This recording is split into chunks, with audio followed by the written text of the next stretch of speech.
Good morning, everyone. I'm going to dive in with George, who was Chancellor of the United Kingdom from 2010 to 2016, but shaped British politics for a lot longer than that, on a point that Anna Botín was just making about the danger of Europe becoming a museum if we make the wrong choices. And you're also a chairman of a museum. And so I'd like to start, George, by asking you, compared with when you came into office and we were thinking about European politics together, how do you see the competitive position of Europe against its global competitors? Has things got better, things got worse? Well, thank you, Jonathan. Anna, thank you for inviting me here. And for the 6 years I was finance minister, working with Santander was a pleasure. And Santander, although it was a big presence in the UK, was a challenger to the established British banks and a very good force for driving change in British banking. So for me, it's a delight to be here. And I am chairman of the British Museum, and so I'm not against Europe being a place of great museums, but I agree with Anna that as a European citizen, I don't want Europe itself just to be a museum. And I'm going to start with the picture that you have put on the back there. That is a picture of New York City. And here we are in Europe. And I think what has happened over my time in politics, now I'm also in the private sector in banking, is that the United States has pulled ahead of Europe, including the UK.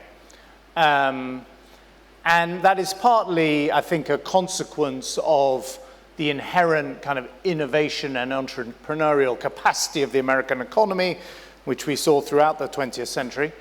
But it is also partly the result of self-inflicted and imposed mistakes on the European continent, of which, by the way, I would have been part of those mistakes. And I think if I just were to take, two examples, one in banking, the financial crisis, I was the Chancellor immediately after the financial crisis and sat in many European Union meetings, ECOFIN meetings. You were the Commissioner for Financial Services. That financial crisis began in the American banking system. Okay, then it came over to the UK and it hit a number of economies, including Spain, became a fiscal crisis. But it is striking that 15 years on, these American investment banks have become almost monopolistic in their power.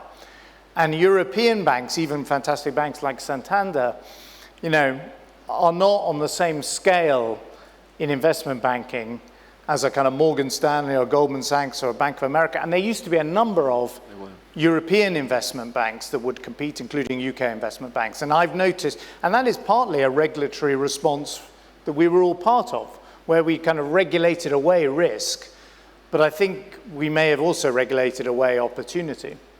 And then on the technology front, it is very striking to me that in my own lifetime, you have seen just a complete transformation of the top of the S&P.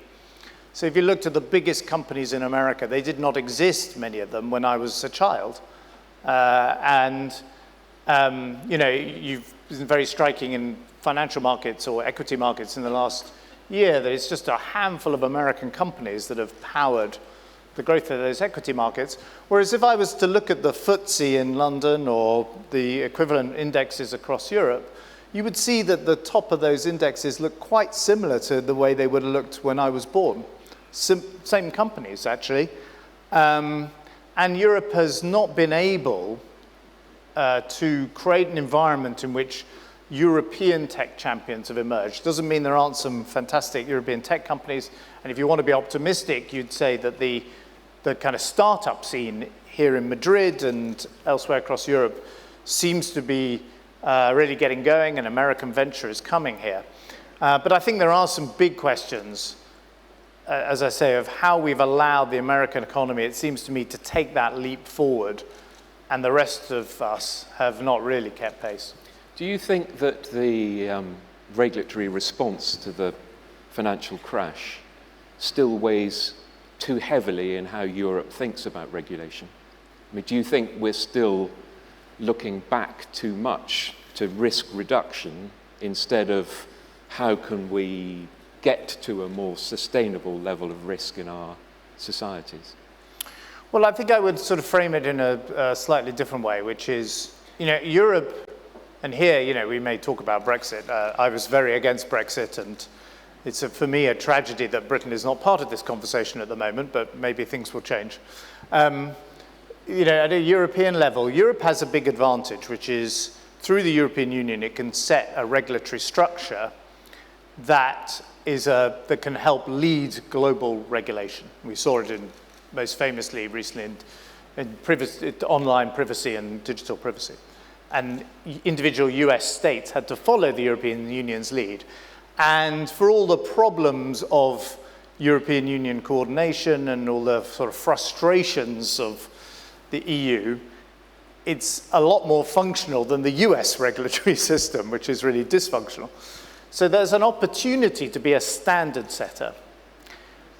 And that's something that Europe should grab with both hands. But in standard setting, you shouldn't regulate the stability of the graveyard. You have to set standards in which innovation are allowed to take place, in which growth is allowed to take place.